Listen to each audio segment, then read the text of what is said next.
வணக்கம். உலகத்தின் மனித குலத்தை அச்சுறுத்தும் மிக மோசமான கொடூரமான நோய் தொற்றுகளை பற்றி நாம் பேசும்போதெல்லாம் நம் நினைவுக்கு முதலில் வரும் பிளேக், காலரா அல்லது சமீபத்தில் கொரோனா போன்ற நோய்களாகத்தான் இருக்கும். ஆனால் அவை அனைத்தையும் விட பல மடங்கு அதிபயங்கரமாக தொட்டாலே மரணம் என்று சொல்லக்கூடிய ஒரு வைரஸ் இந்த பூமியில் உலவிக் கொண்டிருக்கிறது. அதுதான் எபோலா.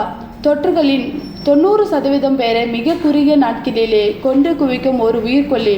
உலக சுகாதார நிறுவனமான WHO பலமுறை இதற்கு உலக அளவிய அவசர நிலை பிரகடனம் செய்து எச்சரிக்கை விடுத்துவிட்டது. ஆனால் இவ்வளவு தொழில்நுட்பங்கள் வளர்ந்த இந்த நவீன உலகிலும் பல சதாப்தங்களாக விஞ்ஞானிகள் போராடக்கூடியும் ஏன் இந்த எபோலா வைரஸுக்கு ஒரு நிரந்தரமான உலக அளவிய தடுப்பூசி இன்னும் முழுமையாக கிடைக்கவில்லை? இதன் பின்னணியில் இருக்கும் அதிர்ச்சியூட்டும் அறிவியல் உண்மைகளும் உலக நாடுகள் மற்றும் மருந்து நிறுவனங்களின் கார்ப்பரேட் அரசியலும் என்ன என்பதை தான் இந்த வீடியோவில் நாம் மிக ஆழமாக பார்க்க போகிறோம். முதலில் எபோலா என்றால் என்ன, அது மனித உடலுக்குள் நுழைந்ததும் என்ன செய்கிறது என்பதை நாம் தெளிவாக புரிந்து கொள்ள வேண்டும். இது ஒரு பிலோ வைரஸ் குடும்பத்தை சேர்ந்த கயிறு போன்ற வடிவமுடைய வைரஸ் ஆகும். இந்த வைரஸ் மனித உடலுக்குள் சென்றதும் நம்முடைய நோய் எதிர்ப்பு மண்டலத்தை முற்றிலும் முடுக்கிவிடுகிறது. உடலில் இரத்த நாளங்களை உள்ளிருந்து சிதைக்க தொடங்கியிருக்கிறது. இதனால் உடலில் உள்ள உறுப்புகளான கல்லீரல், சிறுநீரகம், நுரையீரல் ஆகியவை செயலிழந்து உடலின் உள்ளேயும் வெளியேயும் கட்டுப்பாடற்ற இரத்தப்போக்கு ஏற்படும். நோயாளி தன் கண்களிலிருந்தும் மூக்கிலிருந்தும் வாயிலிருந்தும் இரத்த கசிவு, கடுமையான வலியோடு மரணத்தை சந்திப்பார்.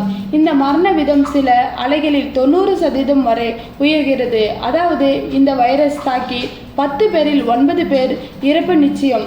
இவ்வளவு கொடூரமான ஒரு வைரஸ் முதலில் 1976ஆம் ஆண்டு காங்கோ ஜனநாயக குடியரசில் உள்ள எபோலா ஆற்றில் அருகில் இருக்கும் ஒரு கிராமத்தில் தான் கண்டறியப்பட்டது. அதனால் தான் இதற்கு எபோலா என்று பெயரிடப்பட்டது.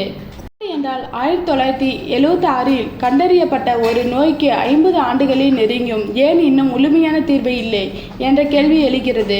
இதற்கு முதல் காரணம் இந்த வைரஸின் விசித்திரமான மற்றும் ஆபத்தான பிளவுத்தன்மை. எபோலாவில் ஒரே ஒரு வகை மட்டும் இல்லை. அதில் சைர், சூடன், பனிபுக்கியோ, டாய் ஃபாரஸ்ட், ரெஸ்டன் என 5க்கும் மேற்பட்ட வெவ்வேறு திரிப்புகள் அல்லது வகைகள் உள்ளன. இதில் கொடுமை என்னவென்றால் விஞ்ஞானிகள் ஒரு குறிப்பிட்ட வகையை எதிராக தடுப்பூசியை கண்டறிந்தால் அது மற்றொரு வகைக்கு எதிராக வேலை செய்வதில்லை.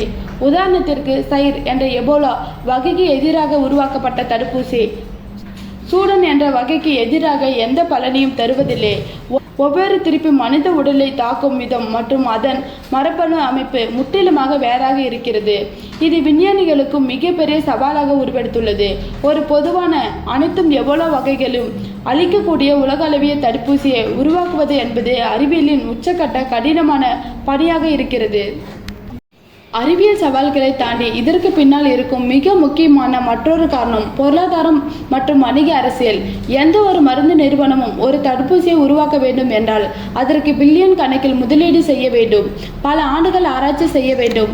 ஆனால் எபோலா வைரஸ் எங்கு பரவுகிறது என்று பார்த்தால் அது ஆப்பிரிக்காவின் ஏழை மற்றும் கிராமப்புற காடுகளுக்கு அருகில் உள்ள பகுதிகளில் மட்டும்தான் பெரும் அளவில் பரவுகிறது.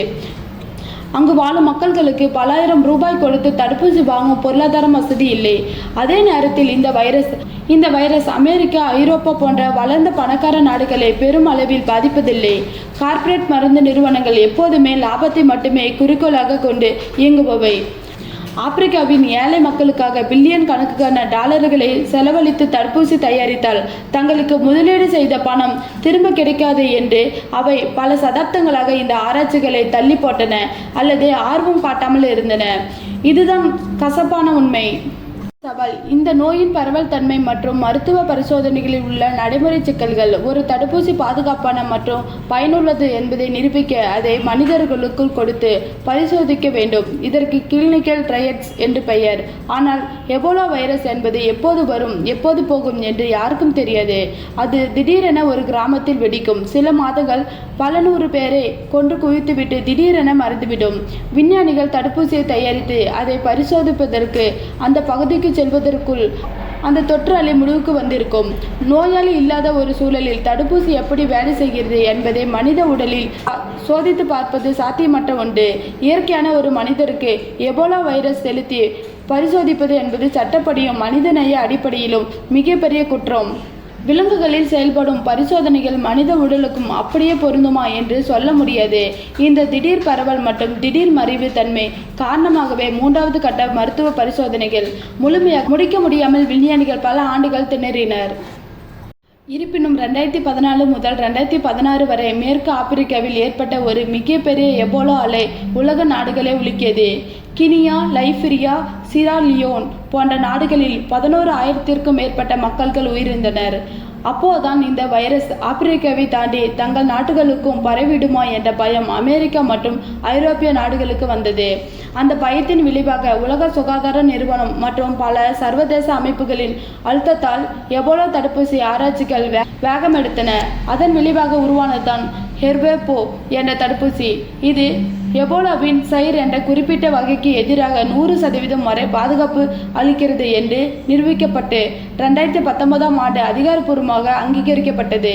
ஆனால் நாம் முன்பே பார்த்தது போல இது சைர் வகைக்கு மட்டுமே பலன் தரும். சமீபத்தில் உகாண்டாவில் பரவிய சூடன் என்ற எபோலா வகைக்கு எதிராக இந்த தடுப்பூசி வேலை செய்யவில்லை. எனவே இன்னும் ஒட்டுமொத்த எபோலாவுக்குமான முழுமையான தீர்வு என்பது எட்டக்கனியாகவே உள்ளது. மேலும் எபோலா வைரஸ் பரவும் விதம் மற்றும் அதை கையாளுவதில் உள்ள உயிரியல் பாதுகாப்பு அபாயங்களும் மிக அதிகம். இந்த வைரஸை சாதாரணமாக எந்த ஒரு ஆய்வகத்திலும் வைத்து ஆராய்ச்சி செய்துவிட முடியாது. இதற்கு பயோசெப்டி லெவல் 4 எனப்படும் உலகில் மிக உயரிய பாதுகாப்பு கொண்ட ஆய்வகங்கள் மட்டுமே தேவை. இந்த ஆய்வகங்களில் பணிபுரியும் விஞ்ஞானிகள் விண்வெளி வீரர்களை போன்ற பிரத்யேக ஆடைகளை அணிவித்துதான் ஆராய்ச்சி செய்ய வேண்டும். ஒரு சிறிய தவறு நடந்தால் கூட அந்த வைரஸ் ஆய்வகத்தை விட்டு வெளியேறி ஒட்டுமொத்த நகரத்தையே அழித்துவிடும் ஆபத்து உள்ளது.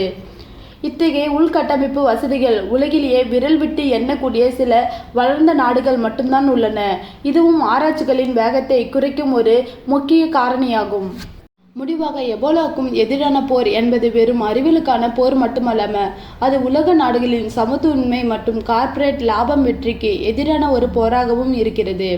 ஒரு நோய் பணக்கார நாடுகளை தாக்கும்போது காட்டும் அதே வேகத்தை ஏழை நாடுகளை தாக்கும்போது சர்வதேச சமூகமும் காட்டினால் மட்டுமே எபோலா போன்ற கொடூரமான உயிர்கொல்லிகளுக்கும் நம்மளால் நிரந்தர முற்றுப்புள்ளி வைக்க முடியும். WHO தொடர்ந்து எச்சரிப்பது போல அடுத்து பெரும் தொற்று எபோலாவாக கூட இருக்கலாம். அதற்குள் மனிதகுலம் விழித்து கொண்டு அனைத்தும் திருப்புகளுக்குமான ஒரு உலக அளவிய தடுப்பூசியை கண்டறிய வேண்டியது காலத்தின் கட்டாயமாகும்.